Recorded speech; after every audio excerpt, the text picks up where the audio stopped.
Hello guys, आज हम class 11th depreciation chapter का एक बहुत ही इंपॉर्टेंट क्वेश्चन लेकर आए हैं। The balance of machine on 31 मार्च 2022। आपको बैलेंस गिवन है 31 मार्च 2022 को किसी मशीन का बैलेंस है 97,200 rupees. The machine was purchase on 1 अप्रैल 2020 और इस मशीन को परचेज किया था 2020 में। 1 अप्रैल 2022 को परचेज किया था। The depreciation charged at the rate of 10% per annum by diminishing balance method। और डेप्रिसिएशन का जो मेथड है वो इसमें हमें बताया हुआ है कि डिमिनिशिंग बैलेंस मेथड यूज करके 10% डेप्रिसिएशन आपने एनुअली चार्ज करनी है। The cost price of machine as on 1 April 2022। हमें निकालना है कि 1 अप्रैल 2022 को जब हमने मशीन परचेज की थी तो उसकी कॉस्ट प्राइस क्या थी। मतलब हमने बैक ईयर्स में जाना है। हमें बैलेंस दिया हुआ है 2022 को 97,200 और हमें 2022 1 अप्रैल जब हमने परचेज की थी वो कॉस्ट निकालनी है और 10% पर एनम डेप्रिसिएशन चार्ज करनी है। और मेथड कौन सा यूज करना है, डिमिनिशिंग बैलेंस मेथड। तो देखिए ऐसे क्वेश्चन में सबसे पहले हमें क्या करना होता है, हम सबसे पहले लेट करते हैं cost price of machine on 1 अप्रैल 2020, यानी कि जो हमें फाइंड करना है उसको हमने लेट कर लिया x। ये कॉस्ट प्राइस थी x, मतलब हमारा सारा जो फोकस रहेगा x को फाइंड करने पे रहेगा। तो जैसे हम डेप्रिसिएशन हम चार्ज करते हैं तो हम x के ऊपर हम डेप्रिसिएशन चार्ज करेंगे कि डेप्रिसिएशन कितनी लगेगी। अगर कॉस्ट प्राइस x है तो डेप्रिसिएशन लगेगी 10% of x, means 10/100 multiply by x। तो एक जीरो से जीरो कैंसिल हो गया, x/10। ये पूरे एनुअली पूरे साल की डेप्रिसिएशन बच गई हमारे पास x/10। ये डेप्रिसिएशन लगी है मशीन के ऊपर। अब हम बुक वैल्यू निकालते हैं कि 31 मार्च 2021 यानी कि 1 ईयर कंप्लीट होने के बाद उस मशीन की बुक वैल्यू कितनी रहेगी। तो उसका तरीका होता है कॉस्ट प्राइस में से डेप्रिसिएशन को माइनस कर दो। तो इन दोनों का एलसीएम लेंगे, 1 और 10 का एलसीएम आएगा 10। 1 को आपने 10 बनाना है तो 10 से मल्टीप्लाई करेंगे तो ये आएगा 10x माइनस, ये दोनों सेम है तो ये x आ गया। 10x माइनस x कितना होता है 9x/10।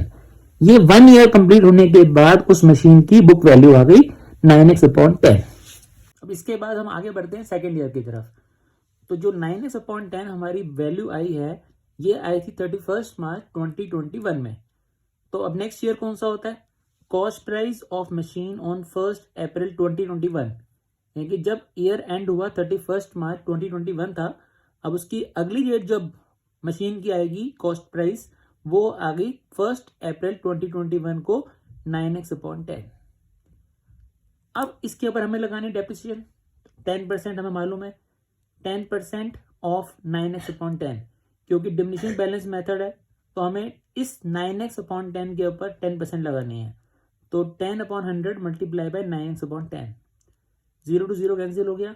9x को 1 से मल्टीप्लाई करोगे तो आएगा 9x, 10 को मल्टीप्लाई करोगे 10 से तो आएगा 100। अब हमारे पास कॉस्ट प्राइस भी है, डेप्रिसिएशन भी है। अब हम निकालेंगे book value. Book value on 31 मार्च 2022। तो बुक वैल्यू निकालने के लिए फॉर्मूला आपको क्या बताया, cost price minus depreciation, 9x/10 minus 9x/100, this minus this. तो 10 और 100 का एलसीएम लेंगे, दोनों का एलसीएम कितना आएगा 100। 10 को आपने 100 बनाना है तो 10 से मल्टीप्लाई करोगे, 9 इंटू 10 आ गया 90x माइनस ये दोनों 100 सेम है तो आ गया 9x। 90x में से 9x को आपने सब्ट्रैक्ट किया तो आ गया 81x/100। अब देखिए ये जो आपकी बुक वैल्यू आई है 31 मार्च 2022 को आई है और ये हमें क्वेश्चन में हमें दिया हुआ था कि जो बुक वैल्यू है वो है 97,200। तो हमारी जो निकली है वो x के अकॉर्डिंग निकली है, लेकिन जो एक्चुअल वैल्यूज मशीन की है 97,200। तो ये 81/100 को हम उधर शिफ्ट कर देंगे, लेफ्ट साइड में ले जाएंगे तो ये 81/100 वहां जाके क्या हो जाएगा, रेसिप्रोकल हो जाएगा, 100/81 आ गया। अब इन दोनों को कैंसिल कर देंगे हम, 9 9 जा, पहले 9 से कैंसिल किया तो आ गया 10,800। अगेन हमने 9 से कैंसिल किया तो आ गया 1200। 1200 को 100 से मल्टीप्लाई किया तो 1,20,000 आ गई एक्स की वैल्यू और ये आ गया cost price of machine on 1 April 2020 rupees 1,20,000। यही हमें क्वेश्चन में कहा गया था कि इस मशीन की कॉस्ट प्राइस फाइंड करो 1 अप्रैल 2022 को, और जो हमने फाइंड कर ली वो आंसर आया 1,20,000। आई होप आपको आंसर समझ आ गया होगा। अगर आपको समझ आ गया तो वीडियो को लाइक कीजिए और चैनल पे नए हैं तो चैनल को सब्सक्राइब कीजिए। Thank you for watching.